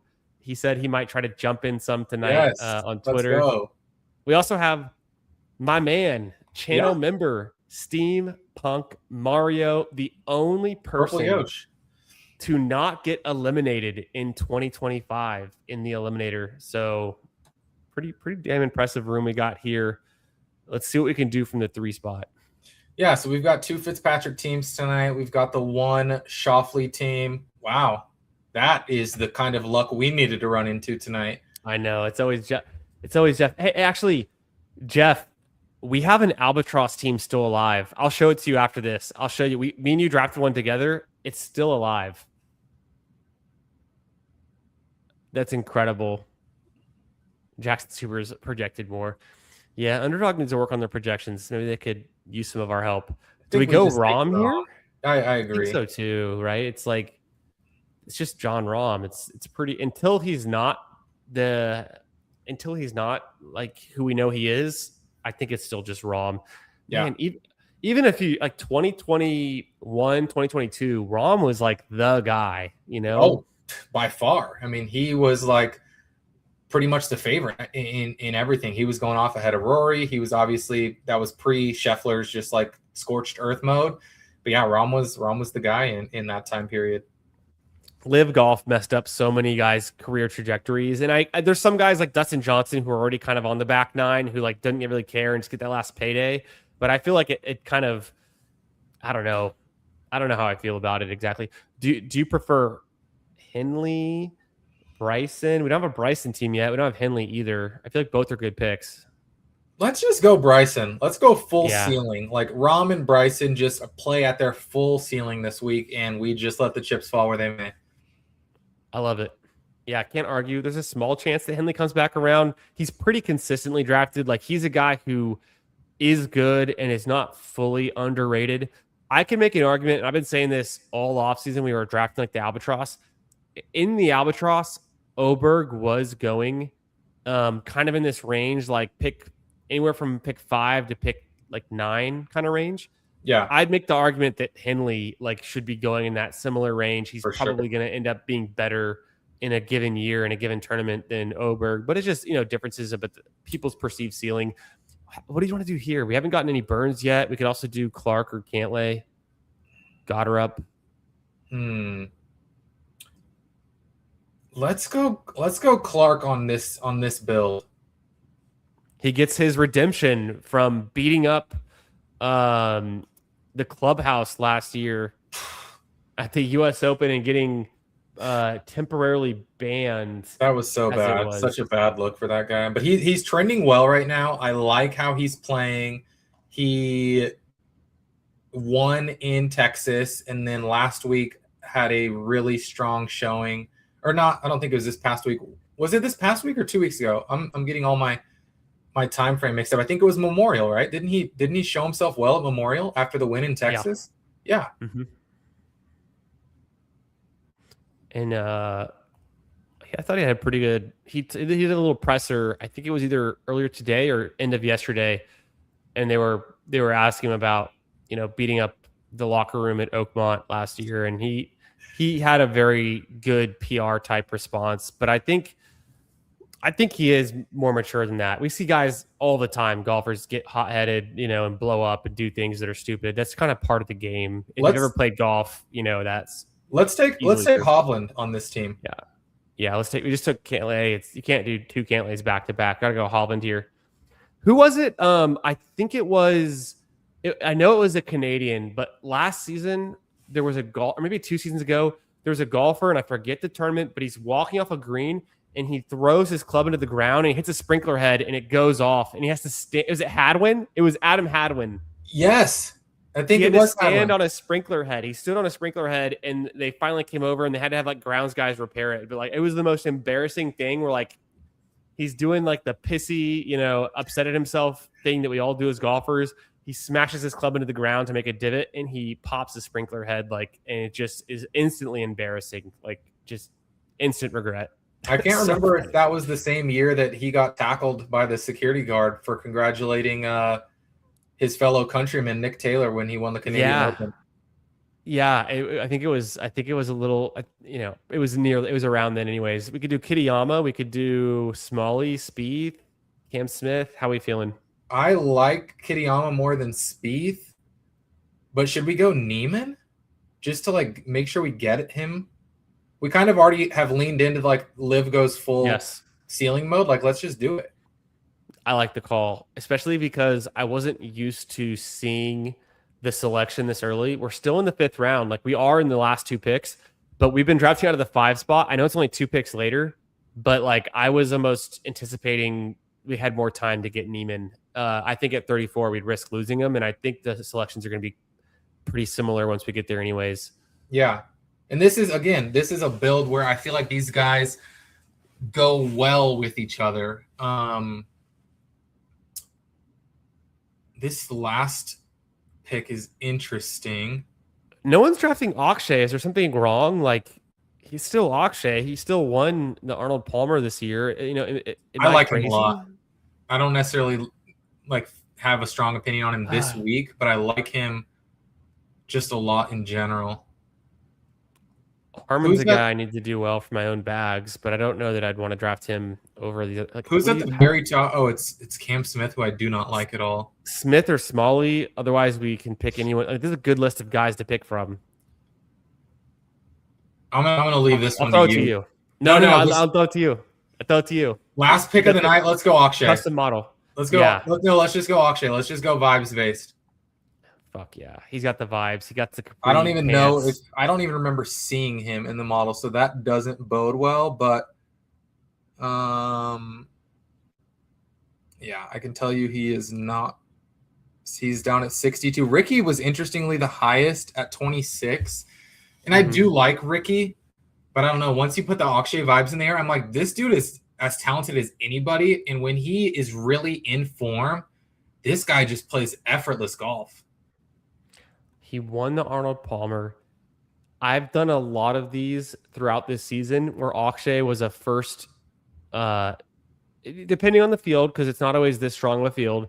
He was a 2nd or a 3rd round pick in a lot of these. He's going undrafted. We get leverage that he's not always being drafted. And the dude is good. He is really good. I don't know if it's the best course fit for him or what, but no, Batia should be getting drafted consistently. To take Nikolai Højgaard over Batia. I've seen Højgaard get drafted almost every time tonight. Can someone fill me in? Is it just because of his, because he was a Ryder Cupper as well? The Nikolai Højgaard love in the fantasy community is almost, It's too high. it's only second to Ludwig Oberg's. Like, it is so high. There were some drafts earlier this year where like Højgaard was going in the second round, like he was a top 7 pick, and I'm That's just like, crazy. what are we doing, guys? It's all projection, it's all potential. I've seen him play in Houston. I've seen him play in real life. I've watched him play in a bunch of events. He's good. He hasn't won anything. He hasn't shown much. Like, he's not. To me, it blows my mind that people are so like infatuated with Nikolai Højgaard. He's not even the best Højgaard half the time. Sometimes you want Rasmus. Yeah, I mean, I don't know what it is, but I mean, you look again, and it's the Rise going undrafted, the English is going undrafted, Bobby Mack going undrafted, Shane Lowry. I would rather have all of those guys, I think, than Nikolai Højgaard for sure. Yeah. Dang, Jeff T's out of the Albatross. I'm glad that I can carry the torch for you. I think our team looks pretty good. We're living a little. Let's see what Purple Yosh did. Steam, Punk, Mario. He goes Rory. Second round Reed. He pulls up Reed. He takes Hatton, which is savvy. He gets Cantlay, McNeely, takes Noren. I think it's a very solid team. That's a nice fall on Cantlay. Although I guess, I mean, it's so hard to say in these drafts because, again, we saw in our first draft where, you know, you can almost flip Cantlay and Reed, you know, and so it's like it feels unique because he went Reed at 11, and then I see like, well, he also got the falling Cantlay. So it's interesting because somebody potentially has this team where they pulled up Cantlay and then they got Reed later. And so, yeah, it's really hard to say how to get unique other than what we talked about, where it's like pairing a couple guys. Like, I think what we accomplished here, we've seen drafts tonight where Neiman didn't go selected. And then every draft that we did tonight, Batia didn't go selected. We have those two together, which is going to be exceedingly rare. I love that. I love that combo. Love that shout out. And this is a fun team out of the 3 spot for sure. Really strong, top heavy, and then the back end is like, wait a second, like what year is this? What are the odds? Like, you know, some other years, Neiman has been a lot of people's top 10 favorite pick going into certain majors. So I like this. Let's look at Ludog's team in the 6th spot. Shout out, we got Xander at 6 is nice. Cam Young, of course, good. Goddard at 18 is 6. Spawn, why not? He won the thing last year. Wrightson is a good pick. And then Alex Fitzpatrick, who popped in the model, and he's got the white Nike hat, so you can't complain. Like that, you know, I'll say this combo. He's got the 2 New Yorkers, which you've heard that I'm in on this week, especially Goddard. He's got the Goddard Cam Young pairing. I love that Xander fell to him at 6 because somebody pulled up Fleetwood. And then Spawn, very high in the model. Fitzpatrick, very high in the model. And then to round it out, having Fitzpatrick and Christopher Wrighton on the same team, I think he has a very unique build and a very strong build to win something where you're not trying to finish, you know, in 44th place. He's got a lot of the guys that I like. He's got guys that are high in the model like Spawn and Goddard, and he's got Fitzpatrick, and then he's just got unique guys with Wrighton and Fitzpatrick paired together. Yeah. I think there is something to getting a little unique. I don't know. I don't have stats around it, but gut feeling, when I've seen these results week in and week out, I only really look at like the top 20 or so teams. And I would say 50% of the time there's one or more teams in the top 20 that are split because they're duped. Like they're the exact same team. It's not every time. It's not like exceedingly common, but you could finish in 8th place and be splitting with someone like that has the exact same team as you. For whatever reason, the team that wins, and maybe that's part of it, is typically not getting split. Yeah. And I don't know if they have some mechanism for scoring that. Well, no, it would be exactly the same. If you had the same players, it would be the same. So it doesn't happen very often, but it does kind of happen sometimes in the top 10 and sometimes in the top 20. So there is a little bit of value just to say, hey, can I swap out a player in the last round that might score similarly enough, can make the cut, and maybe gives me 1 or 2 points to differentiate. That takes me from being tied for 12th to, you know, being that 9th team or something like that. It's kind of interesting game theory around it. And then obviously if you don't get your first pretty much 3 picks right, you have like no chance to win it. It just comes down to the opportunity cost. It's like the team that wins this thing, they're not going to be that different than the rest of us with like their first 3 picks. Like they're going to Yeah, have pretty chalky first 3 picks to some extent. But you never know. I mean, sometimes a team that could have won a tournament was never drafted because people didn't do enough weird things. So that's kind of like where you make your case that, hey, my first 2 picks are chalky, but my middle 3 picks are going to be different, with the same kind of strategic angle that we took, saying let's take Neiman and Batia. It's just guys who were uncommonly paired together. Maybe you grab guys in the middle 3 rounds that are uncommonly paired together by scrolling around or taking like 2 guys a bit early. It's interesting. It's the game theory, I think, around these battle royales. It's a small enough amount of players drafted, but it's the amount of players that aren't drafted that really makes this like an unsolved game, I think, because the field is over 100 golfers. We're only taking 36. And I think what I see most weeks is it's like there's like 40 golfers who are consistently drafted. There's like 50 golfers that are drafted more than half the time. And there's like, once you get above like 70 golfers, like there's guys who are just like completely never drafted, or there's guys who are drafted like in the single digits. And so it's kind of interesting that I bet you if you did like 100 of these in a week, you would start to get really weird and just be scrolling down, like starting with like your 3rd or 4th pick. yeah, no, completely. And that's exactly what I was getting at early, where like take 3 guys who didn't get drafted in this one, like say like Rye, Fowler, and Corey Connors, or Rye, Fowler, and Lowry, or something like, or like I'll use my favorite. Let's use Rye, English, and Bobby Mack. Let's just use those 3 guys. I mean, it's not. I don't even think that it's unlikely. I think it's a coin flip that those guys, those 3 of them, even paired together, like a Rye, English, Fowler, or a Rye, English, Bobby Mack, could absolutely outscore some of the guys who went in like round 4. Like you said, round 3, those guys are getting drafted all the time. You probably should be drafting them. But if you pull up the draft board, like Rye, English, and Fowler, can you pull up the draft board just for a second? Yeah, sorry, I got confused. I got distracted. Good. But yeah, like Rye, English, and Fowler, you're going to tell me that they can't outscore like Hideki, Spawn, and Koepka? Exactly.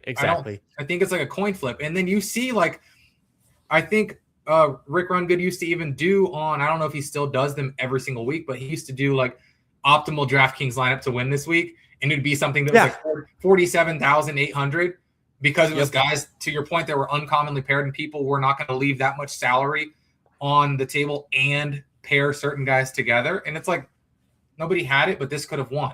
And that's the same thing that you're saying. There's going to be some weird combo or some combination of guys who aren't getting drafted who you could insert as your 4th, 5th, and 6th round pick who could easily ship the contest this week. I'd go out on a limb and just gut feeling, no math behind it. The odds that the golfer who wins the US Open is in the first 4 rounds is probably 90% or above. But for those outcomes where he's not in the top 4 rounds, any team that happens to draft him has extreme leverage against the field. And so like sometimes you're just trying to catch that JJ Spawn from 2025. No, that's well said. That's exactly right. Where if it is one of those years where it's a Spawn or where it's a Rye, I mean, a perfect example. If we pulled up all the draft boards from the PGA Championship last month, Aaron Rye, there's no way that he was 100% drafted. There's probably no way he was even 70% drafted, 65% drafted. And that's like making the point that we're trying to drive home here, which is like, don't be afraid to take these guys, because Harris English, we've seen it in major championships. Aaron Rye, major champion this season. Ricky Fowler, maybe not Ricky Fowler as of late, but even Ricky Fowler, I mean, the year that Wyndham Clark won the U.S. Open at LACC, he beat Ricky Fowler. Bobby Mack has had good results. And so, yeah, I mean, it's totally kind of a toss-up, and you cannot be afraid to draft those guys that are not getting drafted. For sure. You see it even here. Aaron Rye goes undrafted. Harris English, he's one of those guys who has multiple runners up in majors. I think was it last year at the PGA? I'd have to pull it up. And in fact, I do kind of want to pull it up. I love Harris English so much in these majors formats. But it's been long enough that I've already forgotten this stat. Okay, he was second at the Open last year and second at the PGA. So like third at the US Open a few years ago. He's got a fourth at the US Open a couple of years ago. Like, this is a guy who's knocking at the door. He's good enough to win. He's top 25 in the world. He's top 20 in data golf ranking. Like, and he's going undrafted in this format. Exactly. There is just, I mean, you could have 100% Harris English, and you might be better off than letting him go undrafted. So yeah, but just the opportunity cost. Like, what do? Do we sacrifice a Hovland or a Wyndham Clark to pull in one more, guy like that? It's hard to know. It's hard to know until they get cut and you regret drafting Bryson DeChambeau kind of thing, right? Yes, exactly. But yeah, I mean, the odds between, if it was a head-to-head like Hovland and English this week, it wouldn't be a slam dunk for Hovland. And that just, again, goes to the point that you might even be able to get 3 of these undrafted guys. Because if we had taken English there instead of Hovland, we would be certainly the only team in the entire tournament with an English, Neiman, Batia pairing. Yeah, no, that's for sure. I think it's that uncommon. I wanted to jump in. Let me see if I can find. Here they are. Here's my albatrosses. This is the one I did with Jeff T here back in February. Jeff, it's been 4 months since we drafted this team. My other ones are from early January, which is pretty crazy. But let's just take a quick look at this team. It's Jeff's last chance to win the albatrosses. It's on my shoulders. A team we drafted together. So, Blizzy, I want you to play bad cop. I'm going to play good cop because I draft these teams. I want you to play bad cop and tell me why this team can't advance and won't win my pot of, I think there's 5 of us total. So why would this team not win this week at the US Open? Blizzy, I'm putting you on the spot. You got to roast this team or just tell me what's wrong with it. Scroll down first so I can get the full context of the team. Well, I love Rye, and that's probably what got you to this point. But I would say, yeah, if I'm playing devil's advocate, the number one thing would be, go back about an hour ago in the stream and hear about Rory's struggles off the tee and how he usually gets away with them. But if there is a course where he's not going to get away with them, it would be this course with this type of rough where he's not going to be able to just hack out and still advance it to the green. If he's not hitting fairways this week, is going to have to make a lot of up and down par saves from 75 yards and out, which could definitely be a challenge. Hovland, just, kind of an up and down guy, can get hot with the best of them. And then when he doesn't get things rolling, he can kind of get in his own head and kind of be a little bit mentally fragile. We like the form. I'll also tell you the percent drafted includes my team. So like Siwoo Kim, I'm the only person in my pod with Siwoo Kim is what this says. Okay. Yeah, okay. Exactly. So like Hovland, I like him. I think he's one of the more talented guys in the world. But again, I worry about him if I'm playing devil's advocate about when the going gets tough this week. It's going to get tough for everybody. How does Hovland respond to that? Rose, he's been there, done that. He's not going to be too phased. Justin Thomas, another guy like Rory, who's just, man, when that driver gets going wayward, if he's hacking out of the rough all week, you can see that being a struggle. Gerard, really good. He's been really good, like around the greens and on the greens. Again, it just kind of comes down to what does it look like for him off the tee. Aaron Raya, I like when we look at the off the tee angle. Michael Brennan, one of the longest and straightest hitters. Marco Penge, he's in the field. He withdrew today. Oh my goodness, no.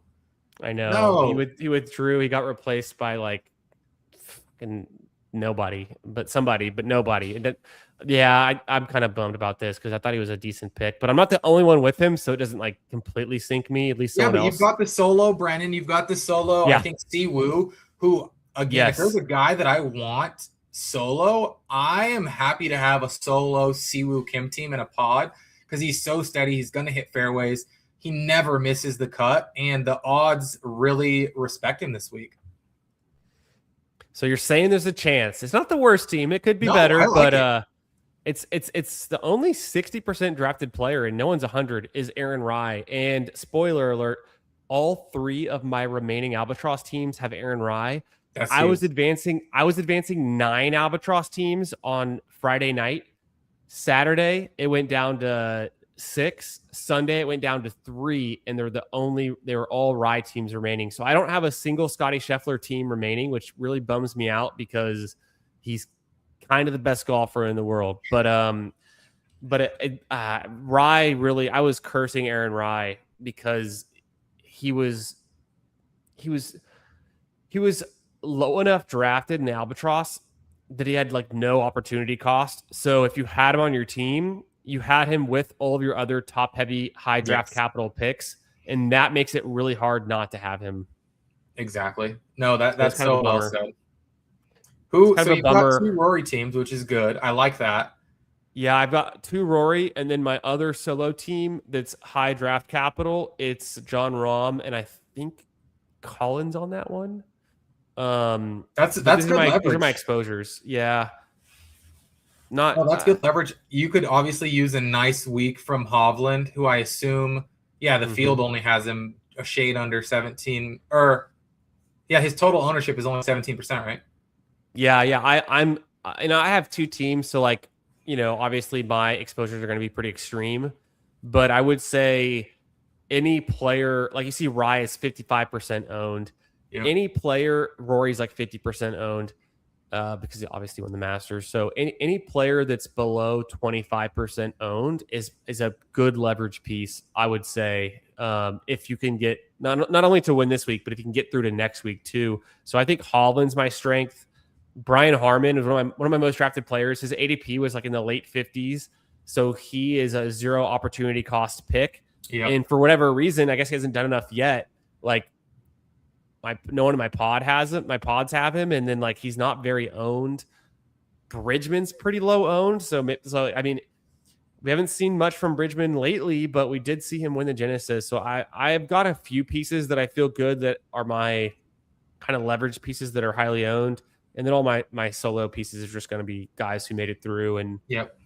at the end of the day, it's like, man, I wish I had more of certain guys and less of others, because then my exposures would have worked out differently, and I maybe had more teams through. I was really hoping to get at least 5 teams through the semifinals, because then I'd have a 1 in 5 chance, and I'd be almost certain to get a team to the final. So right now, I'm kind of at a coin flip if any of these teams get through the finals. And based on my concentration and my exposures, I think I'm getting 0 teams through, or potentially 2. Like if it's 1, that's kind of a weird outcome. So I don't know. I'm Yeah, it seems gonna be like you could sweating get this. you with the right run out. It seems like you could get 2 teams through. Yeah.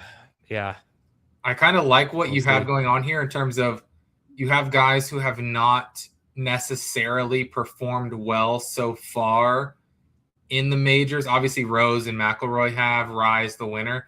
But I mean, I'm looking at like a Hideki Share, Hovland, who hasn't played well, Cam Smith, who's only 22% owned by the field. I think you've got some uniqueness levers that you can pull here. I hope so. But still, I look at my like top players, and there's a lot of names missing from those that we just drafted. So I'm a little scared that I also have extremely underexposed to about half of the top 4 rounds of players that we were just looking at. Yeah. No, that's a fair point. No Goddard, no Harris English, no. I don't know if I even saw Cantlay either. Nope. Yeah, no Scheffler, no Henley, no Ben Griffin, no Burns. Yeah, I'm missing a ton of these names. Cam Young, even English. One of my 2 most drafted players in the Albatross were Harris English and Brian Harmon, and none of my English teams made it through. So it's just kind of that. It's just that funnel of you had to have Aaron Rye, and other pieces like didn't get you there. So it's tough. So I'm hopeful. I'm hopeful for Jeff T's sake. We'll see if we get one through. But yeah. Let's see, Bridgman in the late 40s feels That's good. awesome. Yeah, we drafted a bunch of Bridgman and a bunch of Sam Stevens. I don't know if I had any Sam Stevens teams make it through. Actually, Sam Stevens, we were drafting a ton of him in the scramble as well. I've got one big scramble team. It's not off to the best start at the Canadian, but I'm looking pretty good for this week for the U.S. Open. I've got Goddard in my scramble. I've got Cam Young. That's good. Thor Bjornsson's not in the field, but he's my only golfer not in the field. Somehow Griot and Tom Kim squeaked into the U.S. Open, and so I'm pretty lucky that they made it through because I did not think these guys were going to be showing up to this event. Yeah, it's nice that you have Thorbs going to a place like the John Deere where he can just. I mean, that is a course that's perfectly suited for him to get his first win, and he is obviously super talented, but also long and just has a lot of good traits to his game. And so I kind of like him being able to run up, a -20 at a course like that. I hope so. What's up, Mac Nova? How we doing, brother? Hovland was dragged along. How we doing, Lou? Good to see you. Thanks for drafting with us. Lou Dog. You had Wrighton and Smalley on a scramble team, so he's biased to them. Yeah, sometimes what I do is like Blizzy and I were drafting these teams, trying to merge our thoughts and our player takes. Sometimes I'll come in here and I'll just draft a team that would be completely bag defending, where it's like, okay, I know I've got Goddard up in my big scramble. I know in my albatrosses I've got a bunch of Harmon and Rye. So like, let me just draft these guys again, because if everything goes right, I just want to double down on my bets. Yeah. So I've been in that spot. Sometimes I want to like do the opposite. It's like, if Rye is terrible this week, I'm already overexposed in my albatross. Let me draft some non-Rye teams. For sure. And I think that's the natural tendency is like, especially pod dependent, like who is in my pod that winning hurts me so bad and gives me like almost no path to advancing in something like the albatross. Obviously to a lesser degree that doesn't really apply to the scramble. Like in the albatross, sometimes it's so easy to like look through those pods and be like, all right, if these guys do well and I don't have them, but my pod opponents do, that blocks me from advancing, but maybe I can capitalize and like run up a really big score in the battle royale streets. And so sometimes, that kind of logic gets in our head, but I like it from your perspective of just saying like, hey, like, no, let's just bet on myself, double down, triple down, and just like go for broke this week with my guys. Yeah. Sometimes it's just the sweat. It's what we're here for. So tell me, what are you sweating this week? What are some of your bigger takes other than the teams we just drafted? How are you feeling about this week? What are you sweating out? I'm not really sweating out anything, although in my one and done pool, just because there's kind of an interesting dynamic that I introduced this year, there's like a rollover jackpot and nobody selected the winner at the PGA Championship, which isn't a surprise that nobody used Ryan one and done that week. But we've got a $575 pot just for picking the winner this week. You either have to be the highest guy in the standings to use somebody, or if you're like me and you're having a rough year where Brooks Koepka was just your third withdrawal of the season. I hit the Rory WD when he was like top 8, and then I hit the very next week the Colin WD at the Players. So I hit the Bay Hill Players Championship double withdrawal, which were two of the biggest money weeks in the season. Brooks Koepka just gave me the WD yesterday or this past weekend. And so I can't say, just for the people who might be scoping out who I'm going to use, but I'm way, way down the board. And so I'm going totally off the board this week and trying to just potentially scoop the solo $575 for nailing a solo winner. So not a guy that I would probably be deploying in a big spot like this, but just thinking through the leverage angle of I'm not going to win the season long one and done. I might as well try to capitalize on the major championship jackpot.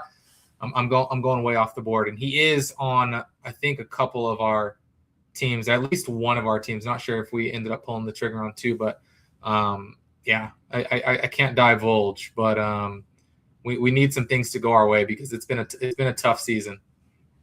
Okay. Nice. Yeah. Well, I'll be pulling for you, and I'll be pulling for you guys in the chat as well.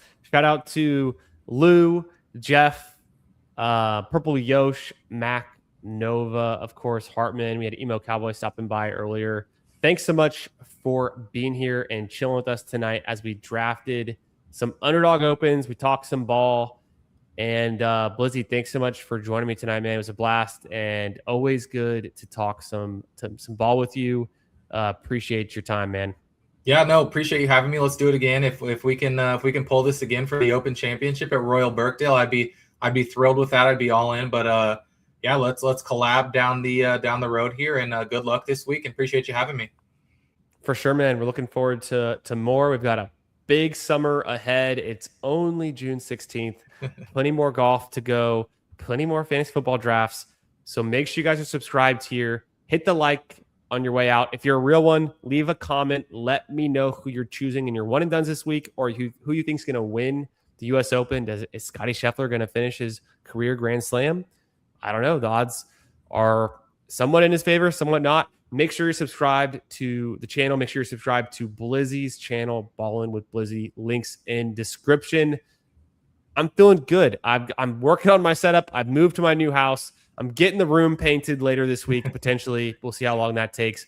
I'm gonna be hanging some things up soon, and but I'll be back in the streets. I think I'm gonna jump into an some NFL best ball drafts, probably like this Thursday. I'm thinking we'll see kind of how the schedule goes, but Blizzy got a new video out with his betting odds for So You Think You Can Tout. Blizzy, do you have any other things to promote? Any other content lined up coming out soon? Only thing I want to say, and I've been saying it to pretty much every video that I've posted lately, but go to my channel, subscribe, leave a comment on either this video, because we're co-streaming, it's posted on my channel as well, or any video that I'm doing. You can do it on my most recent betting board video. But we're going to be doing a giveaway. I have a project I'm working on. I'm going to be making a special announcement on July 15th. All you got to do to be entered into that giveaway, cash giveaway, up to $2,000, up to $1,000 from me, up to $1,000 from my betting board co-host Rick Aduzel. And so still about a month away. It's June 16th. That's running until July 15th, and then I'll do a giveaway that night on July 15th. But yeah, all you got to do is basically leave a comment either on this video or any video between now and July 15th, and you'll be auto entered to win that cash giveaway. So that's all I got to promote here. Hell yeah. We'll be looking forward to that and much more content from Blizzy. Thanks again for joining me. Thanks for being in the chat, everyone. We'll see you guys in another draft real soon. Peace out.